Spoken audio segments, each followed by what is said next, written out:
S'il y a bien un homme à qui on doit notre monde moderne, c'est lui, Nikola Tesla, le maître de la foudre. Il est né en 1856, par une nuit d'orage, et certains diront que c'est le tonnerre lui-même qui l'a baptisé. Et si je vous disais que sans lui, pas de courant alternatif, pas de moteur à induction, pas de télécommande, pas de radio, pas de radar, pas de robotique, pas de centrale hydroélectrique. Et oui, tout ça c'est lui. Tesla, c'est l'homme qui a tendu un fil entre le ciel et la terre pour faire circuler la lumière. Lui, c'est celui qui a fait tourner la première turbine électrique, géante, grâce à la puissance des chutes d'eau. Lui, c'est celui qui, dans son laboratoire, faisait jaillir des éclairs de 10 mètres, comme un sorcier moderne, sans jamais brûler une mèche de cheveux.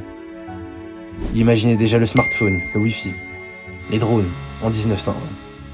Mais que lui a-t-on offert en retour? L'oubli, l'humiliation, la ruine. Pendant qu'Edison vendait son courant, continu, lent, cher et inefficace, Tesla, lui, imposait le courant alternatif, plus rapide, plus puissant, plus économique. Et c'est grâce à ça que nos villes brillent la nuit. Mais ses rêves étaient trop grands pour les poches des puissants. Il voulait transmettre l'électricité sans fil partout sur la planète, à tous, gratuitement. Alors on l'a traité de fou, on a fermé son laboratoire, on a détruit sa tour de transmission, on l'a effacé. Et pourtant, chaque fois que tu allumes la lumière, chaque fois qu'un train électrique avance, c'est Tesla. Chaque fois qu'un avion atterrit grâce au radar, chaque fois qu'un moteur tourne sans boussole, c'est encore Tesla.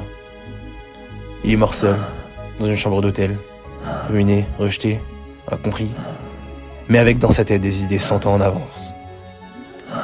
Nikola Tesla, ce n'est pas seulement un inventeur, c'est une leçon vivante, que les idées sont plus fortes que les banques, que la vérité ne se vend pas, et que même ceux qu'on efface de leur vivant, la postérité finit toujours par les graver dans l'histoire.